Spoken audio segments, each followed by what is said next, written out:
Yes, yes, yes, the Triple B right here. Beast! Boxing beast. And be sure to like. Be sure to like. Keep the sick haters away. And we got a new header.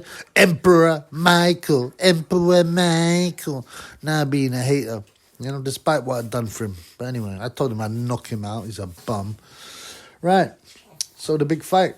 The weekend's big fight. Or Friday's big fight. I only realized this was Friday this week, weirdly.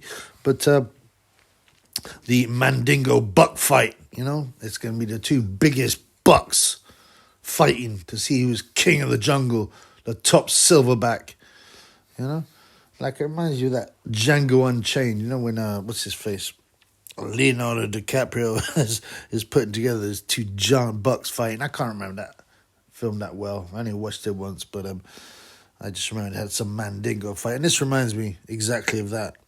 Now, I mean, I don't think anybody expected much more than two giant, muscular, PED bucks weighing in. And sure enough, they look massive. Gay J and Francis Ngannou weighed in. Ngannou was 272 pounds of PED weight. And Gay J, 252, which is roughly the same as he's been in the last few fights. I wondered if he looked a little slimmer previous to weighing in, but no, the weight seems to be much the same as recently. He's certainly not as light as he was with his Usyk. The big buck. Now, obviously, in UFC, you're only allowed to go up to 265, 265 pounds. That's the weight limit for heavyweights only. They don't have a superweight division. I guess they just thought, well, because a lot is to do, you know, with wrestling and stuff like that. If you got a guy who comes in at 350 pounds, even if they're rubbish, they're going to have such a big advantage. So I get it. I think they should have a super heavyweight division for fun with no limit. But, you know, whatever. So he had to weigh in at 265, and he probably put on a bit overnight. So, you know, the 272 is probably the same he weighed when he ironed out Stipe Miocic, right? Now, you know, that... Stipe was, I mean, it's a different sport and blah, blah. But Stipe beat him the first time. But, you know, when Ngannou fought for the title, he knocked out Stipe the second time. Even though in the first round it was deadly, like, he, if I remember rightly, Stipe hit him with a shot. Stipe is boxed, but he can see he's not that good. He's not that powerful. He weighed in super light, 230 pounds or something. So he's probably like 40 pounds lighter than Ngannou. And he hit him with a shot, boom, and Ngannou staggers a bit. And I thought, okay, don't go for it. And he did, and he got ironed out predictably.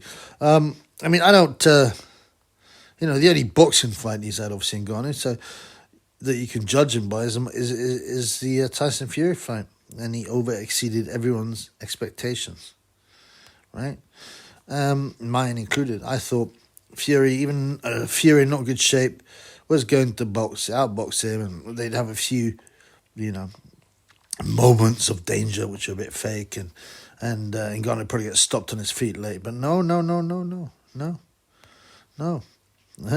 gave him a real tough fight, and I think that, you know, when Ngannou had been shadow boxing, and, you know, hitting the pads, he deliberately underperformed, so he looked like, you know, he was going to be really poor, because he was a different fighter when he stepped in against Fury. Totally different fighter.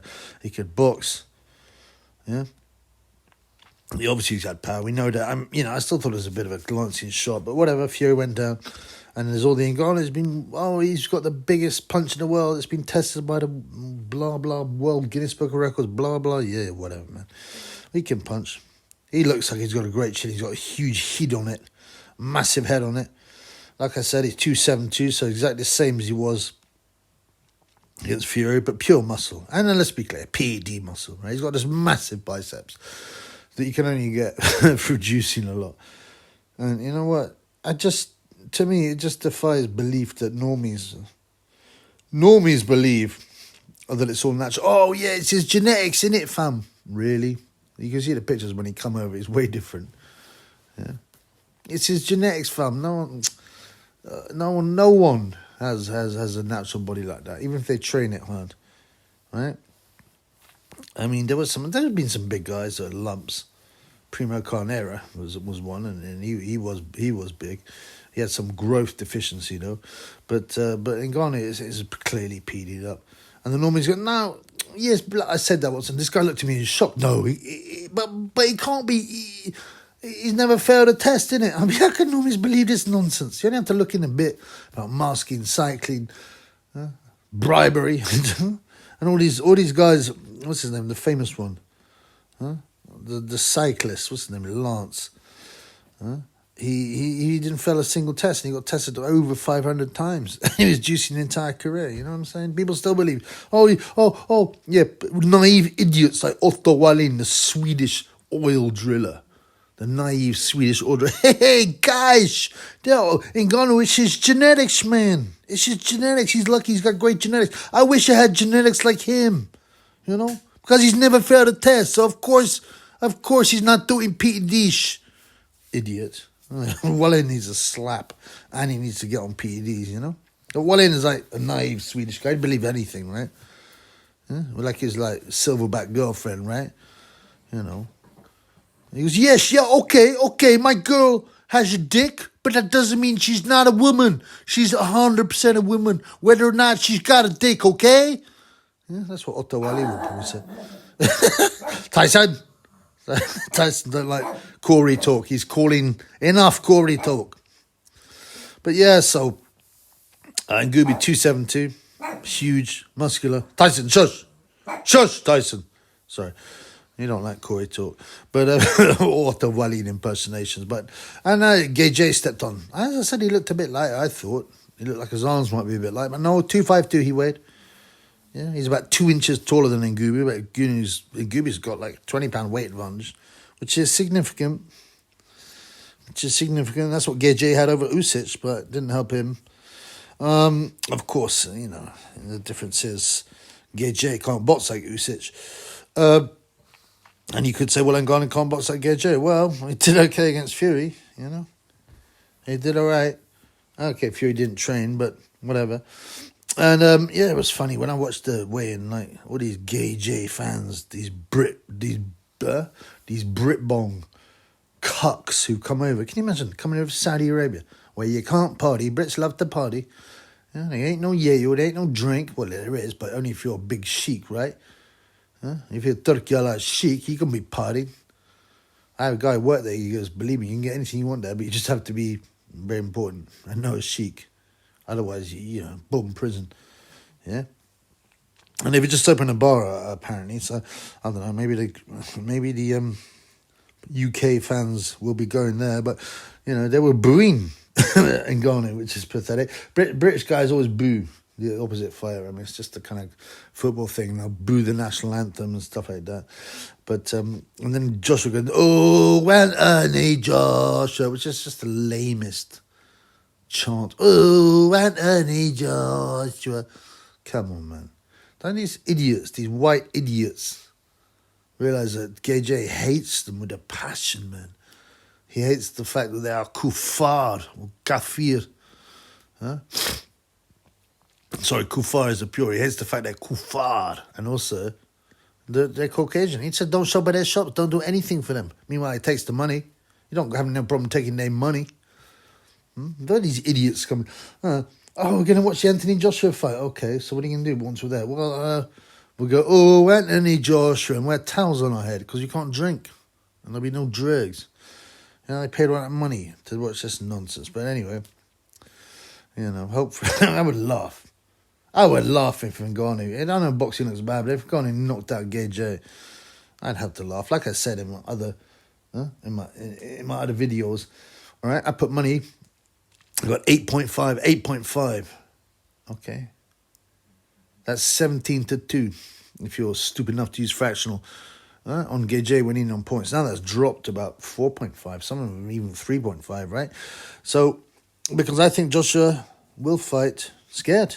He knows Ngannou's got power. He knows he's got a good chin, a big head. He doesn't want to take no risks. But, you know, if Ngannou landed... Gay J is a coward, but if Ngannou lands on his chin, yeah, he could stop him. He's been knocked out before, Gay J. he put Tyson Fury on the floor and gone in. And yeah, Fury's been on the floor a few times, actually more times than Joshua, but he recovers well. Whereas Joshua's going to go sits there with a stupid look on his face. You remember, like Bruno, with a stupid look on his face, getting hit. But I mean, I don't think that's hugely likely. Yeah, I mean, out of all the possible outcomes, right? I'd be happy with most of them. If Joshua wins on points, I get my bet win, and that's money, cash money important when you ain't got none, especially. Joshua by stoppage, I'll be like, well, at least he's got rid of the Ngannou myth. We don't have to carry on with that. We can go back to boxing, even though Ngannou could still fight as a pro heavyweight. If Ngannou wins on points, I'd laugh a bit. If Ngannou knocks out Joshua, I laugh a lot. If it's a draw, that's the only thing that would annoy me. But even that, I could handle. So I'm not really bothered by the outcome of this fight. You know, it will amuse me either way. But what will happen? What will happen? Well, I mean, I've got to go with my bet. I think it's a good bet. It's a solid bet. I think Joshua will box. He won't take risks. You know, he'll do like he did with Franklin or all the other guys. With Andy Ruiz in the second fight, he kind of real danced around. He may try that. I don't think that came natural to him, but you know, he knew Ruiz was totally out of shape and fat, and he came in lighter. But I don't. Gage came in light, but yeah, I think he will go to outboxed and without taking any risks, because he doesn't need to. He just needs to win. If he wins, he's got a massive payday next. And that will be against the winner of Usyk and Tyson Fury, if it happens, hopefully. Inshallah, it'll happen, right? And God willing, it'll happen. But can you imagine, right? So what are the potential fights you got? Ngannou vs Usyk or Ngannou vs Tyson Fury is somewhat fascinating, right? If Gage gets beaten. Gage vs Tyson Fury, I think it's the fight we want. It will make the most money. I think it's the fight that Turkiala Shaker wants. He definitely doesn't want Usyk to win. You can see that, Turkey. But Gage, Usyk, 3? Come on, blood. We don't need that. And it's my belief, if I'm putting my conspirational hat on, it's my belief that the two winners from those contests will be Gage, probably on points, and Tyson Fury, also on points, to meet. Because that's the big fight. There's you know, believe me, Ngannou vs Tyson Fury rematch is still big, but it's not nearly as big as Gage vs Tyson Fury. So, and that's just another reason I'm going for the Gage on points win. And you know, I think there might be a couple of hairy moments for Gage. I think he will take enough care. I think it won't be that exciting, except when Ngannou starts throwing punches and tries to land. But I think Gage will be well enough trained, right, and will have enough a cool enough head to just stick to his boxing, because he's terrified anyway. He's terrified of getting hit, so he's got whacked out by Joey DeWaco in sparring, and then Andy Ruiz, two fat white guys, and yes. Ruiz, I count as white because he's got pink nipples, all right? There's a lot of white Hispanics. He's got pink nipples, blood. Yeah, and then he almost got knocked out by Vladimir Klitschko, and David Price knocked him out in sparring when he was an amateur. So, you know, he's been done a few times by white guys. But will Ngannou be the first buck to knock out Gage or put him over? I don't know. I think Gage will box conservatively, and he won't take no risks whatsoever. And he will win on points. Peace and peace. I'm going to do a commentary for the entire bill.